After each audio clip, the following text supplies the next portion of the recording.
Ladies and gentlemen, I am the War Boss Squee, bringing you to episode 13 of our Shadowrun Returns playthrough. And if you caught our last episode, you'll remember that we made a run at Telestrian Corporation's executive headquarters to retrieve the last known Aegis sample, something which a hacker/decker by the name of Baron Samedi tells us is the only thing that we can use to get to the bugs. Because if there's one thing that we can't stand, it's a bug that's not dead. Unfortunately, our run at the headquarters met with failure. We were outwitted by a combination lock and a whole bunch of guards. So while my team bugged out, I stayed behind in a janitor's closet, and now, dressed as one of their own, I will infiltrate and take what it is that I need. Now, I can't blow my cover, but I need to plant 3 comlink bugs in various matrix boxes. And in doing so, clear the way up to the executive office. The supervisor has the look of a stuffer shack manager with delusions that he's on a career track rather than what he is, a disposable dime-a-dozen resource. Oh, I so do know what that feels like. Hey, there you are. I'm Steve Scott. I'll be your direct supervisor. Sorry I missed you when you first came in, but I only found out that you were starting an hour ago when you suddenly showed up in the system. Weird glitch or something. Normally we'd watch an orientation trid and walk through our mission statement, but, well, it's going to be hard for you on your first day, but you're going to need to clean up some blood. Maybe a lot. Cleaning up other people's messes is what I do. You'll have your hands full. There was some sort of break-in last night. Some people were, just get things cleaned up on this floor. And listen, people are going to be on edge today. So try to stay invisible and don't get into any trouble. Otherwise, they're going to call me. I'm going to have to reprimand you and put a note in your file. Straighten up this floor and stay out of trouble. Got it. I hope they get whoever did this. Only a fool would attack a Telestrian corporate office and think they can get away with it. Start heading from room to room and clean what needs cleaning. Good luck and welcome to Telestrian. You know, part of me wants to say I didn't do this much damage. But honestly, between the turrets that I hacked, the fireballs and lightning bolts I was throwing around, and Coyote and Fancy running around those goddamn shotguns of theirs, yeah, I'm gonna say I did about that much damage. That sounds about right. Alright, let's see what we got here. Talk to the man. As the Telestrian tech jockey turns to speak, you notice a panel has been removed from one of the LAN racks just behind him. Thanks for coming. Can you believe it? Silverstar is calling it an intrusion, but I know the aftermath of a Shadowrun when I see it. Start over in the corner and make sure you don't get any solvents on my servers. Do you think you could duck out for a smoke or something? It'd be easier if I didn't have to clean around you. Charisma 4. The great thing about being an elf. Oh, sorry. Yeah, no problem. It's another day in paradise, right? Now, see, the great thing is that because elves are considered innately sexy, they get a charisma bonus. And that even works on other elves, because even other elves, well, want to fuck elves. The open panel is a rat's nest of cables and half-disassembled hardware. Some of it's loose. And we're going to take some LAN parts, so they'll come useful later. Put a chip in here, and that's one of our 3. And we got some karma. Very nice. Now let's talk to these 2 gentlemen down in here. The one room I didn't really do any damage in. Not that they know that. The 2 men are staring into the vent and shaking their heads. Look, Raoul, I know, and you know, that there's nothing in that vent but when I told that to Silverstar, he accused me of not wanting to crawl in there. Said I was letting the company down, not displaying the corporate value of duty. The suits sure love their mission statements and all that dreck, but today isn't the day for Telestrian Corp's duty above all crap. Several of us did the ultimate duty last night. I guess we should just be happy Mr. Telestrian isn't in today. Just get in there and take another look. I gotta go upstairs and report. Ah, sure. He's the guy in the full body armor who's not gonna get sucking up the dust thanks to the filtration system of his helmet. Yeah, he's gonna go wander off. And this poor bugger who's not wearing a gas mask or any sort of filtration mask, let him crawl through how many months and years of dust. A filthy guard is looking into an open vent. He is clearly not enjoying the idea of climbing back into the duct. Sorry I tracked that direct all over the floor. He shakes his head. Man, I can't believe what happened to the night watch. Yeah, I can't believe the intruders got up to the top floor. Something trips in the guard's mind. He looks at you very intently. How do you know they made it to the executive level? I'm headed up there after this. His brow furrows. He's got the feeling that something's wrong. It's not right. The executive level's still in lockdown. I'm going to have to call your supervisor and double check your instructions. Ruh-roh. That was a mistake. Next time we'll just take the charisma option and not try to get clever. Alright. Let's get the crap over here and hopefully, uh-oh. What just happened? Look, I told you to watch yourself. Unless you want to be transferred to Celestian stables for shovel duty, you better get your act together. Sorry, boss. Crazy day. I was just hoping for some time to learn my job. I know it's crazy. The breaking is on edge. Just learn quicker. Whew. Okay, so apparently there's more than one. You get more than one strike. Okay, that's good. That's good. Ah, I forgot about that. The reason I was asking is that there are 3 core tenets to the Telestrian Corp motto. Now we've got duty.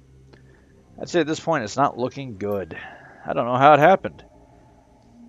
Nevertheless, our records show this terminal is left unsecured in direct contravention to Telestrian corporate policy. You failed in your duty. I know it's duty above all for you security types, but I am the victim here, I swear. Perhaps when Mr. Silverstar gets his next promotion, that will become a value for you data pushers as well. Right now, it seems your value is clock out early and ignore my responsibilities. Don't go anywhere. I need to make my report to Eric. Ah. Got tripped up. The wage slave is on the edge. He's staring vacantly at his terminal with his hands to his face and his fingers twitching nervously. What do you want? Can't you say I'm busy? Looks like you're in some real trouble, chummer. Buzz, unless you can clean up a shattered career, leave me alone. I came across some items that might help you out. He shakes his head. I doubt it. You know that guy who said life isn't fair? He was talking about me.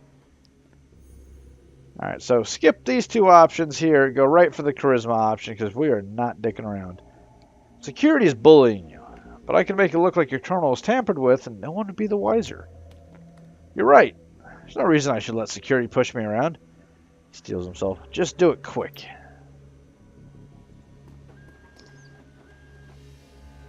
Place the data chips and cables around the terminal's casing.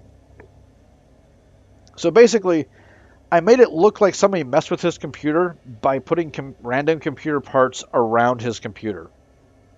Brilliant. Nobody will ever suspect. Thanks so much. I won't forget this when your review comes up. Hey, no problem, sir. Just glad I could help. Would you mind clearing out of here for a while? There's a lot to do. You bet. Just remember to keep this between us. Oh, trust me there, corporate boy. They'll never get a word out of me.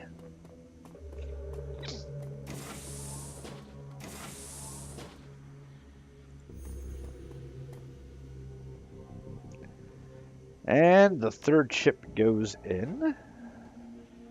Nice.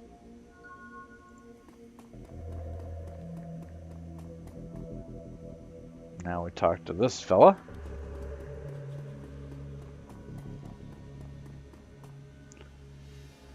What can I do for you? I need to get upstairs. My supervisor says there's more cleaning to do. The top floors may only be accessed with the express authorization of Eric Silverstar, our VP of Security. You head to lower floors if your supervisor wants. Hey, I found all these chips on some of the matrix switch boxes. Is that important? The guard thinks for a moment and activates his comlink. Turns his back on you, has a brief conversation, then he turns back. Mr. Silverstar wants to see you in his office immediately.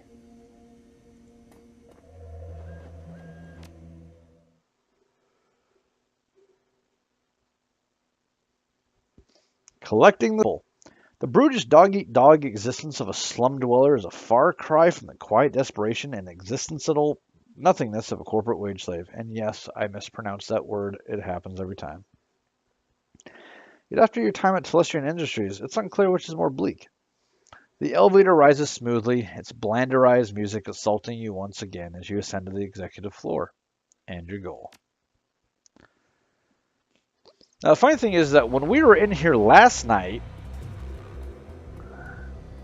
this door wasn't accessible. Couldn't have gotten in here if we wanted to. Hello, friend. There you are. It seems that some of my best are letting me down, and it's good to see that you're displaying one of the most important of our 3 key values. Well, it's the duty above all, right? He laughs. Well, yes, that is the first value, and I'm glad more than those outside of security follow it. From a janitor, no less. Now I'm speaking my third and final value of vigilance, which seems to be sorely lacking around here. We prefer building maintenance, sir. Of course you do. Now please start filling out the report on the data pad, and I'm afraid I must ask you not to sit in my chair given your attire. I need to head downstairs and investigate your findings. I'll be right back.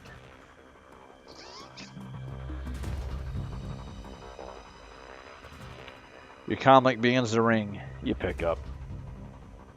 So those paintings must be what all those expensive deliveries were. We don't have much time. I am tracking Silverstar, and he's already stepping off the elevator.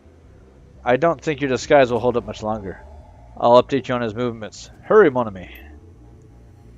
Alright, so first let's check this out. See what we got here. An open bottle of expensive scotch and a single glass that appears to be half empty and a half-smoked cigar. Might be useful, but we don't know. Alright, so.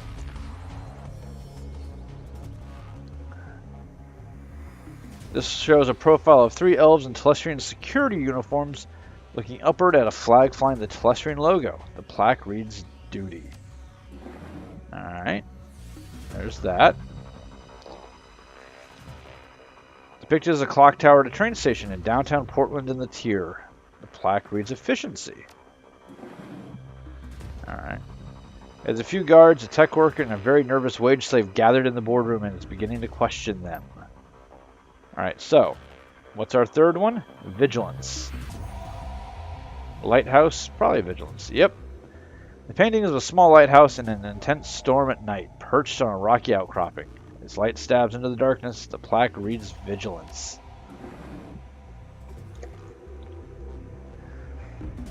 Alright.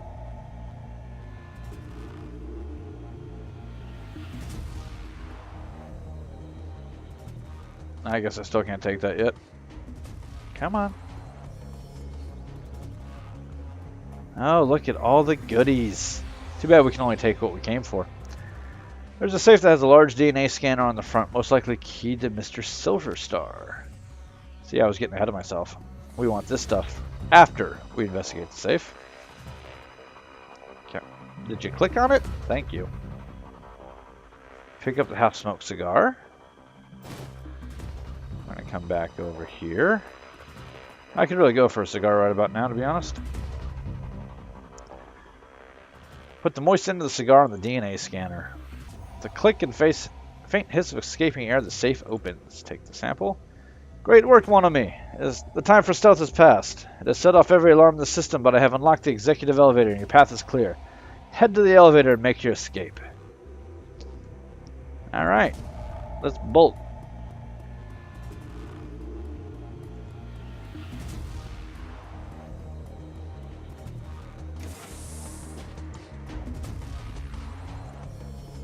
Hey, this is a restricted area. You can't go in there. Yeah, I can. You know why? 'Cause I'm awesome.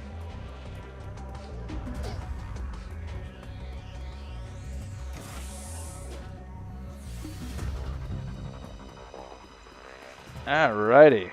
Yeah, I guess between Fancy and Coyote with those big ass auto shotguns and me throwing magic all over the place, yeah, we did that much damage.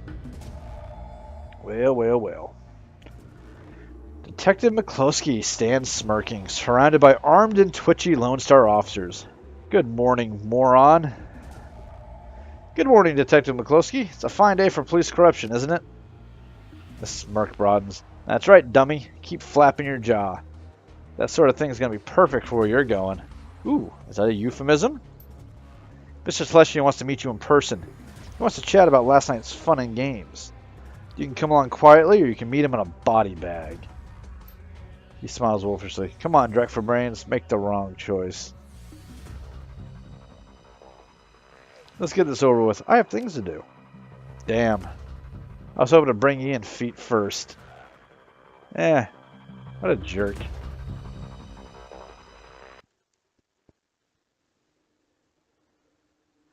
The estate.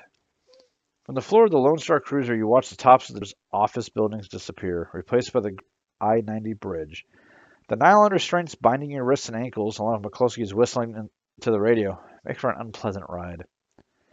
A half hour later, the cruiser hits a whisper-smooth patch of road, and a magnificent mansion fills your view. Its design a blend of old-world finery and elvish grace.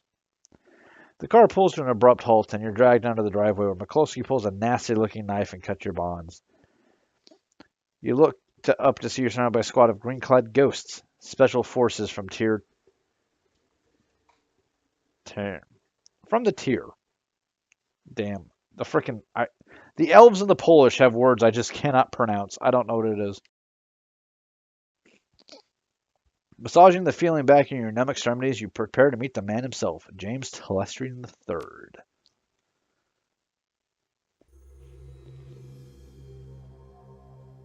Now, if this game had a stealth mechanic, I would easily be the equal of a ghost at this point. Let's see, McCloskey, you have anything to say, jerk off? Want some advice, moron? Of course you don't. You're a Shadowrun, you live by your own rules, don't you? Just keep your smart-ass remarks to yourself this time, elf. Mr. Telestrian isn't some street meat you can impress or intimidate. He's the brains behind the throne at Tier Terran and one of the richest men in Seattle. Richer than hell elves take a dump the same way I do, McCloskey. His eyes widen. Then his smirk gets even broader. That's the right attitude, chummer. You're just the same as Mr. Telestrian. Yes, you are. The only difference is that you got no money and you got no power. So tell me again, Drek for brains. What is it you got? Indigestion. You're dumber than I thought. Enjoy your chat. I'll dispose of your body later. Oh, God, I hope I kill him later. I think you can. The fussy elf with the air of a Victorian butler studies you from head to the tips of your pointed ears before he speaks. Mr. Telestrian is expecting you. You will find him in his office. Thank you, Jeeves. He is not amused. Delighted to be of service. You may wait here for a few moments to gather yourself before you enter Mr. Telestrian's office. Some people find they need time to prepare themselves before meeting an elf of his stature. However, the upstairs is off limits to you, and the library is occupied at the moment. Do not tarry. Now, Mr. Telestrian is not one to be kept waiting long. Ooh, I get to wander around a little bit.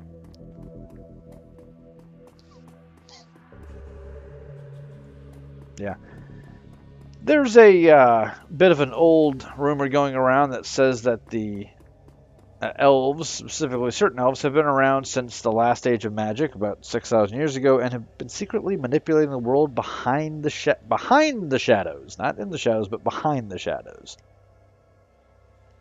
Of course, this is just, conspiracy theories to go up there with chemtrails and, like our government organized the attack on 9/11, but in this case, it's not entirely untrue. Ah, Algernon. There's a twinkle in Algerron's eye that wasn't there when you spoke to him at the Seamsters' Union. It is good to see you again. There is much to do. You run in some pretty different circles, don't you, Algeron? I do not run at all, War Boss. I go where I am needed. I am needed here. Seek me out after you've spoken to James Telestrian. Perhaps I can be of service again. Alright. Only question is, where the fuck is he? I think he said don't go upstairs, right? Upstairs is off limits and the library is occupied, so where am I going? I don't remember. Ah, there he is.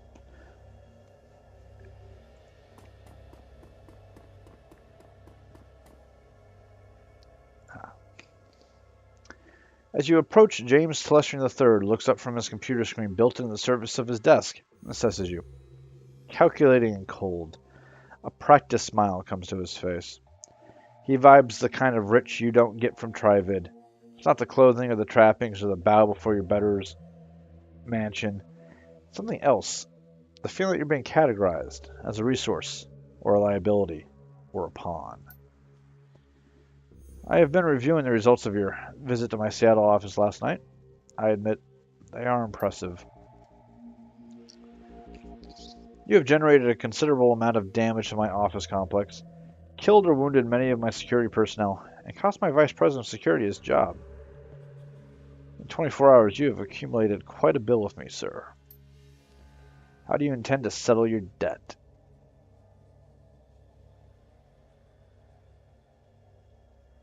Well, I don't have corporate etiquette, but you already confiscated the container I took. I have no other bargaining chips. First, some instruction. Do not begin a negotiation by admitting that you have nothing with which to negotiate. However, you were considering your tactical situation. That tells me you're more than a mere street thug. Allow me to instruct you further. You have one piece of information which you might use as a bargaining chip in the little time you have left to live.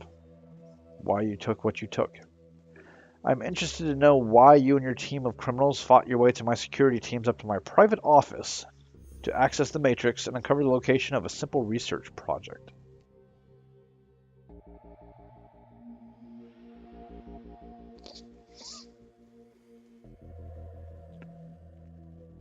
It goes like this. Your half-brother, Sam Watts, hired me to find his own killer. Hit a dead man switch. When I find the killer, I get paid. You impress me, sir. My father's bastards are intentionally not well known, even to themselves. Nevertheless, I fail to see the connection between this Sam Watts death and the raid on one of my office buildings. There's no connection between the research project and the dead man that I'm aware of. Sam was killed by your half-sister, Jessica. Jessica is protected by giant bugs. Aegis kills giant bugs. Kill the bugs, kill Jessica, get paid. I find your bluntness somehow refreshing. He touches a button on the desk. Mr. Quoth, please ask my daughter to join us. Well, well, well. If it isn't Marie Louise. The young pretty elf has dark circles in her eyes and a haunted expression on her face. She recognizes you immediately. It's you! You're the man who helped me escape from the Universal Brotherhood. How did you get here? Telestian quickly cuts in. Thank you, Marie Louise. You have confirmed the identity of your rescuer and given me reason to forgive him for his trespasses against me. She looks hungry for your help. I'm glad you're here. You did well back there. Without you, we'd all be dead.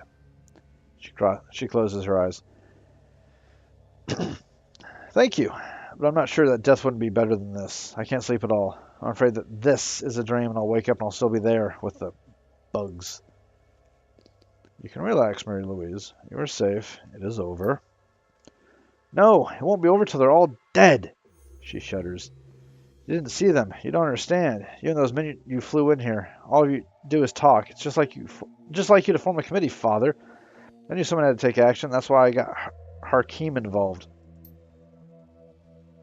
The already cold exterior of James Telestrin III turns to ice. I see. It was you and your crippled little friend who leaked Aegis to this man. We'll speak of it later, in private.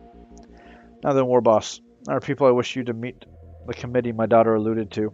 This is where opportunity for a man of the street such as yourself. I urge you to behave. We will adjourn to the library. I would be delighted.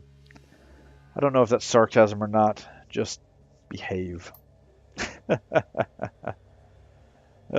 He's a vicious bastard, but I like him.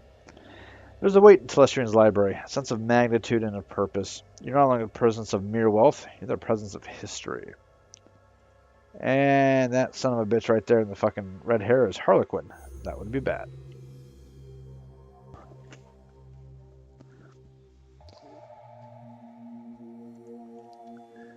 Lady and gentlemen, this is Warboss.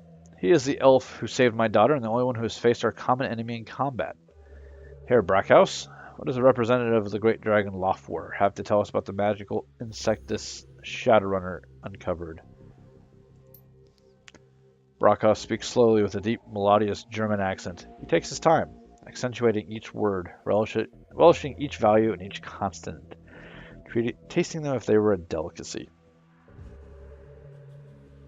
Also, spoiler alert, he's a dragon. He is, in fact, I think he's actually Lofwar. I don't think he works for the guy. I think he actually is the guy. My Lord Lofwar has witnessed the insect spirit's physical manifestation before, roughly 9,000 years ago. As you are aware, magic ebbs and flows from the earth, cycling from peak to peak over the course of 5,200 years. As the level of magic grows, Hans, dear, I love you, but you could babble on forever, and I believe time is of the essence. Warboss is delighted.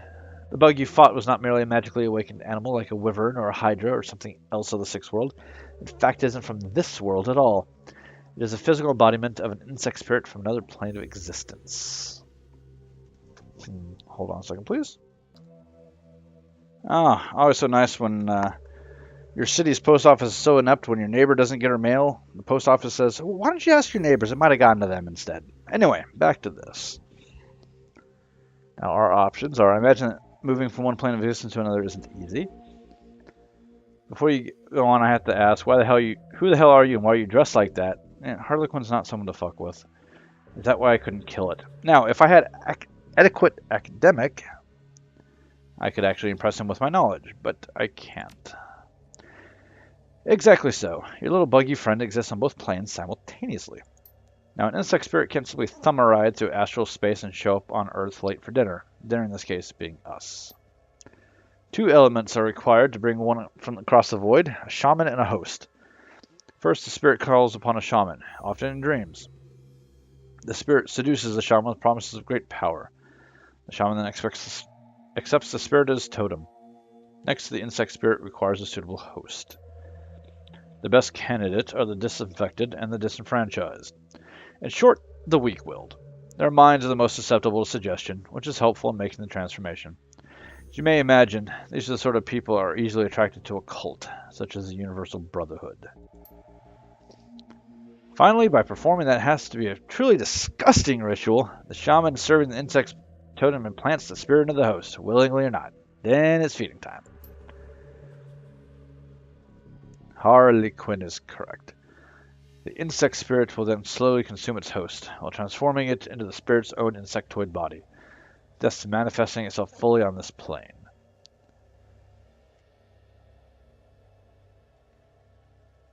I don't like the sound of this. You shouldn't. It's bad. Really, really bad. The initial bugs prepare a nest for the summoning of a queen. Once the nest has its queen, she literally explodes with newly infested insect spirits. They swarm out of the nest, feasting on all the flesh they can find and implanting more insect spirits into the fresh corpses, again and again and again. The room falls silent as they all consider the scenario, faces grim. Telestrian breaks the silence.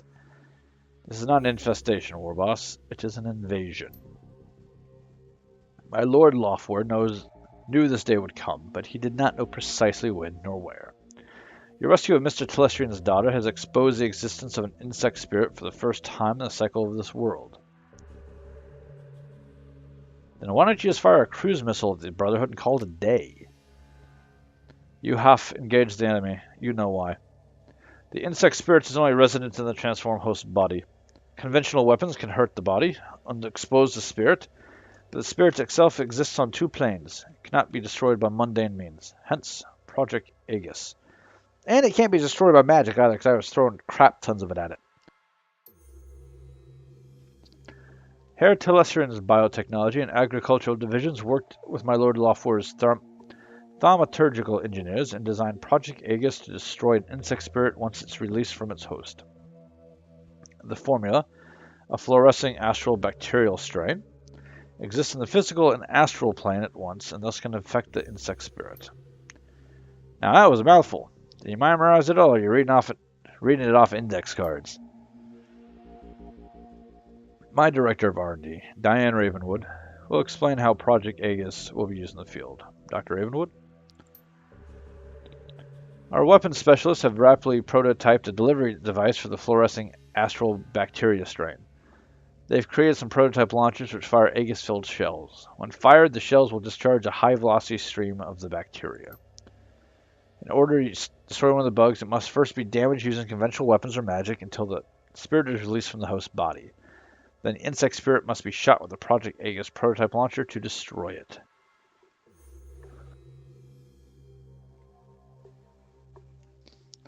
It stomps bugs dead. Got it. Crudely put, but accurate. We must stop the Universal Brotherhood from summoning a queen, and we must stop them immediately. You're the only one who has been inside the facility, and the only one who has personally fought these creatures before. That, along with your highly effective assault on my property, indicates that you're the ideal person to lead this attack. What makes you think this Project Aegis will actually work? Because it has to. Come on, kid! When fate taps you on the shoulder, you've got to pay attention.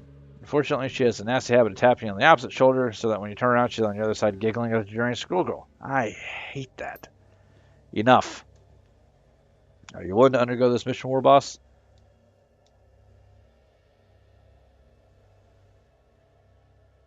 I'm a professional, and professionals get paid for their work. I assume that serving all mankind involves compensation. Of course. Here's my proposal. If you prevent the Queen from being summoned and destroy the insect spirits in the next 1 million Nuyen will be divided by the surviving team members. No, that should be not next, it's insects in the nest. Come on, Mr. Lichting, stretch those philanthropic muscles of yours and toss a little more money in the shadows. How much is this plane of existence worth to you? Do not overplay your hand, sir. You could still be arrested for the attack on my office, and if my sources are correct, the justifiable but illegal death of Dr. Holmes. Alternatively, I could simply eliminate you and find one of the mercenaries you hired to play your part. I graciously accept your offer. I could have gone for 1.5, but screw it. Excellent. He claps his hands as seeing the circus for the first time. I love the way that short-lived are willing to die even faster. It's very inspirational. And if they ever make a movie of this game, I'm afraid that this fucker is going to be played by Jesse Eisenberg. I don't like that thought. Brockhouse raises his hand and Harlequin's clapping instantly stops. There is one final note. A warning, if you will. You have seen the danger of the insects represent, but you do not witness the shaman's power. The shaman must tap into a powerful source of magic in order to summon a queen. We do not know what abilities the power source will grant. Beware of the insects, but do not underestimate the shaman. Hey, don't scare the kid, Hansel. Ooh, we got 10,000 Nuyen. We still need him to go on the mission. By the by, I'm coming with you, War Boss. I wouldn't mind seeing these creatures for myself. I missed them last time. Telestian will bankroll you so you can hire the rest of the team. Find me when you're ready to go, and we'll bug right out of here. He sighs. Yes, speak with Harlequin when you're ready to depart. If you wish to acquire additional supplies for your mission, find my assistant, Korth. He is highly resourceful.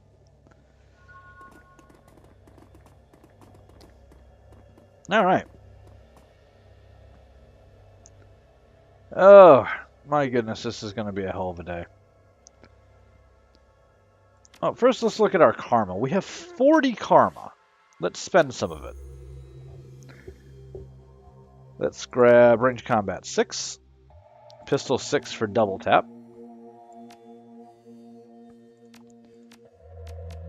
And we'll grab spellcasting 8 and 9. And charisma 5. And charisma 6. Let's see. I think it's time we... You know what? Street has not helped us at all. Shadowrunner helped us once. Corporate. We are grabbing flippin' corporate. Just for the sheer hell of it. Alright, so Algernon. What do you got for me, pal? May I provide spells, spirit folk, or fetishes to help you in this critical quest? I have a question first. Speak it. Were you spying on me at the Seamsters Union? His eyes widen at the question. You mistake your importance, War Boss. I was not spying on you. Till Mr. Telestian summons, you were beneath my notice. I saw only a customer. Now, do you require my magic? Who are you? I'm a peddler of magical spells, spirits, and foci, nothing more. Truly? No.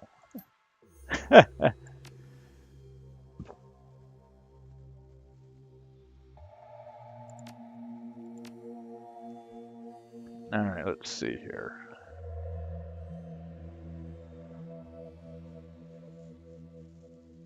I think we are going to grab armor 3.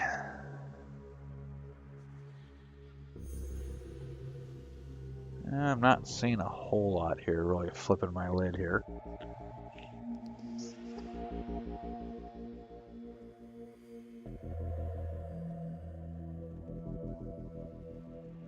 Nope, nothing flipping my skirt up. So we're gonna, oh, we have a, might as well sell that. And we'll buy that. Nope, wrong one. There we go. What's Brokos want? We did not allow that many opportunities during our briefing to ask for you to ask questions, Shadowrunner. You may ask them now.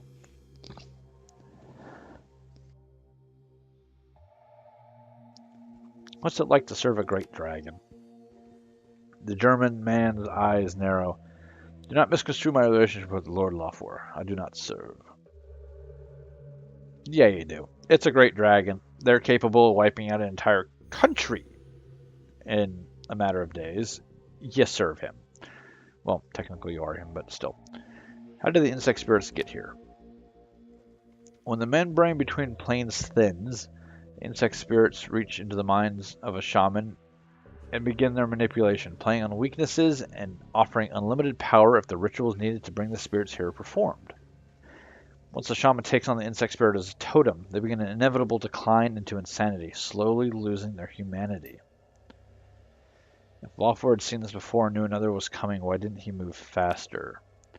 Based on the previous cycles of magic, the first insects are not due to appear for another 700 years. My Lord Lawford believed he was well ahead of schedule. Something is different this time. It is concerning. What do you think's different? Perhaps it's due to the population of humans and metahumans on Earth being so much higher than previous ages. As a result, the volume of magic created by sentient beings is correspondingly higher.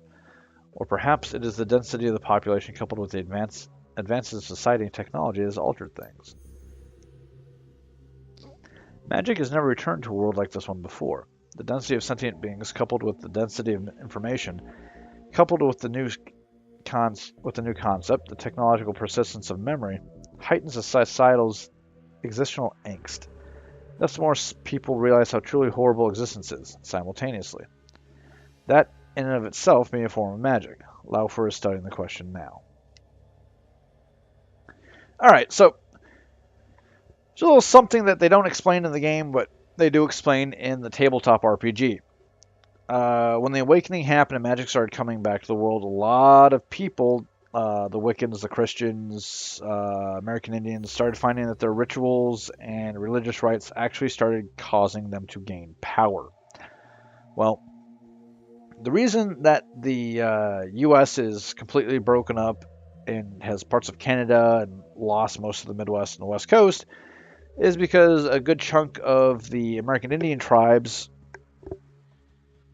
basically did a giant magical ceremony and blew the tops off every volcano on the West Coast. Basically their way of flexing their muscle and saying, hey, fuck off, we want our land back. And since there weren't a whole lot of people left because the reservations were isolated and they weren't affected by the magical plagues that had swept through previously, the U.S. government said, yeah, sure, you go ahead and you do that. But in doing so, the magical levels spiked up high, which means that the insect spirits are coming now.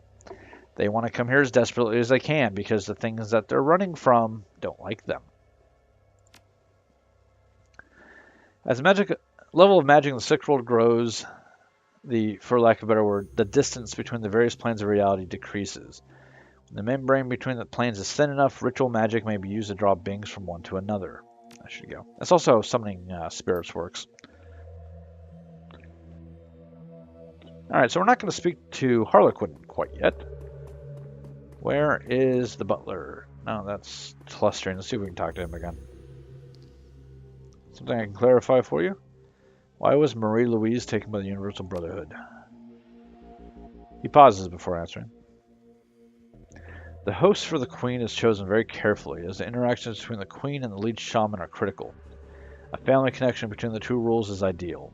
As you have discovered my father's indiscretion with Melinda Watts, you know that Jessica Watts, the shaman, and Marie Louise are related by blood. I would appreciate if that information remained in the shadows. Alright. That's all we need to know. Aegis is basically just point and shoot.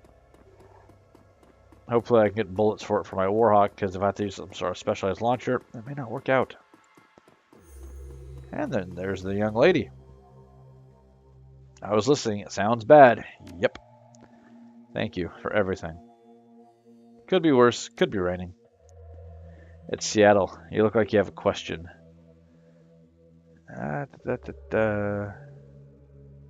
did Hakeem tell you about us breaking into your father's office? Nothing. I haven't spoken to him last night. Why? What happened? When his plan to your father's people found me and brought me in. Of course it went as planned. Hakeem was amazing in the Matrix. I'm sure I'll hear from him soon. Alright, this is just more basic background stuff we already know. There's the butler. Come here, Jeeves. I need some goodies. In addition to the Aegis-loaded launchers we will provide, I'm authorized to outfit you with anything from weapons to supplies to clothing. Let's look at the gear. A SmartLink Super Ruger Warhawk. Modern revolver. Yeah, that's very nice. Yeah, we'll grab that. And let's see how we look at our stash real quick.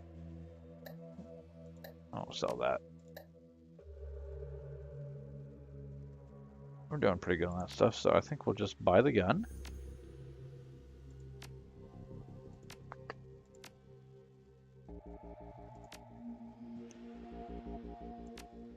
Look at the cyber. I just need a data jack. There we go.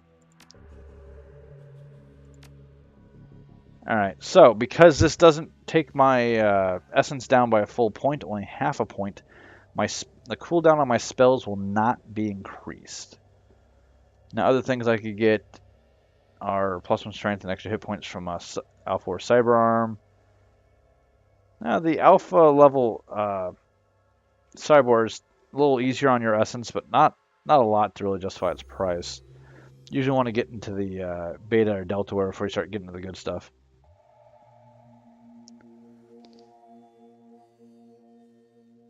And even that's 0.5 for vision magnification. Eye is alpha.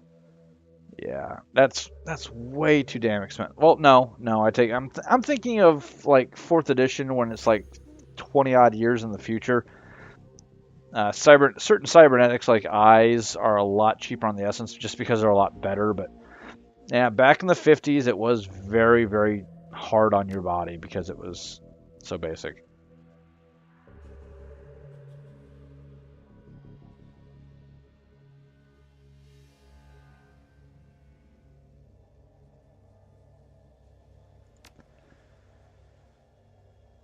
One spell has been unequipped and sent to your stash because the max spell slots have been reduced from 6 to 5 from essence loss. I should have been okay.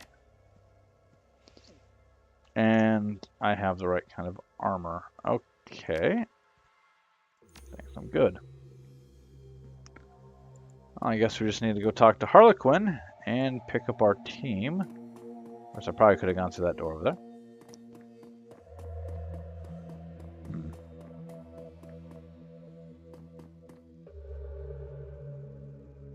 Ready to get knee-deep in ectoplasm. I have a few questions first. Of course you do. So who are you? I am he as you are me, and we are all together. Excuse me? You're excused. I am Harlequin, the Lightbringer, last knight of the Crying Spire, he who manipulates Shadowrunners and fights duels with assholes. And for the next hour or two, I'm at your service. Does Hans Brockus really work for a great dragon? He winks. No. He is a great dragon. Alright, so we get all this. We know how to kill the insect spirits, and we know why they set up the Universal Brotherhood. Let's stomp some bugs. I thought you'd never ask.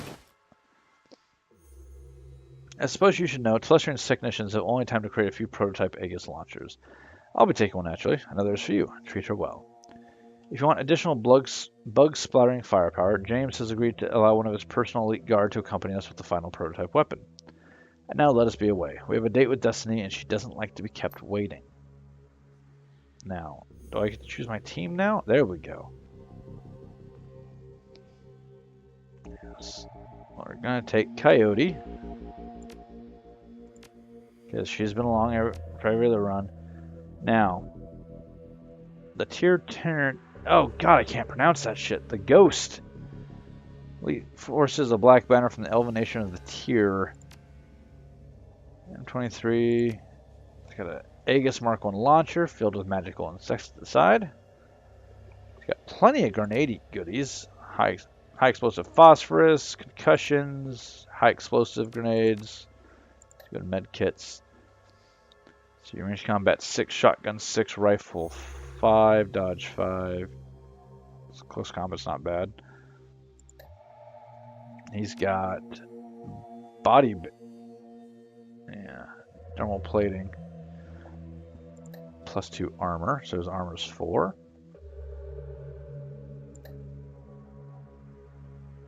I don't know, do I want to take him or do I want to take Fancy? I think Fancy would be good. Okay, where the fuck is Fancy? There she is. You know what, Fancy? I ain't feeling you on this run. Really not. Oh yeah, and Harlequin's of course he's broken. He's a Mystic Adept. Physical enhancement spells, range magic spells, all kinds of nastiness. Yeah, Quick Strike. It gains a 0 AP cost attack and does a +6 hit point damage to the target. Stride. This movement increases by 2. Active increase further 2 for 3 rounds. Mana Ball, Mana Bolt, Heal Wound, and Aim 2. Oh yes, Kamikaze, Combat Drug, Dockwagon Gold, and some good stuff there. Same launcher and the Dragon Sword. Let's see. Strength 9, close combat 6, melee 6, throwing weapons 1, dodge 4, range combat 5. Yeah, that's about what I would expect from Harlequin, broken as shit. Honestly, I really want to have that extra launcher just in case. So we're going to take this goofball with us. Head to the hive beneath the Universal Brotherhood. Confirmed.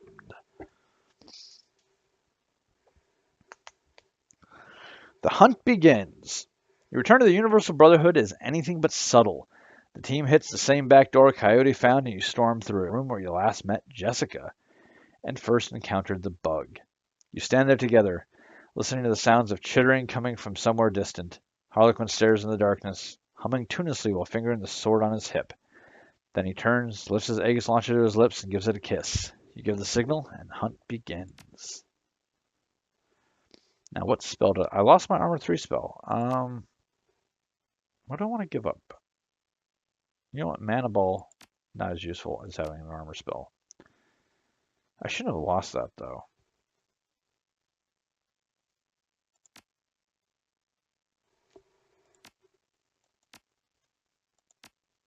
No, what's he look like? It's not bad. It's not bad looking. I don't know. Elves are so freaking up their ass about that sort of thing. That side door you found last time you were here was helpful. We avoided all those Universal Brotherhood spa cult yahoos. Celestian is right. You're a real value add. Harlequin grins a wide predatory grin. Both sets of his pearly white teeth offset by the livid red lipstick around his mouth. Now the fun begins. I have some questions. If you won't tell me who you are, will you at least tell me what you can do? See the sword? Yes. I can stick people with it. Pretty good too. I also have one of those Telestrio magical bug creating launchers like the rest of you. That's it? Is that not enough?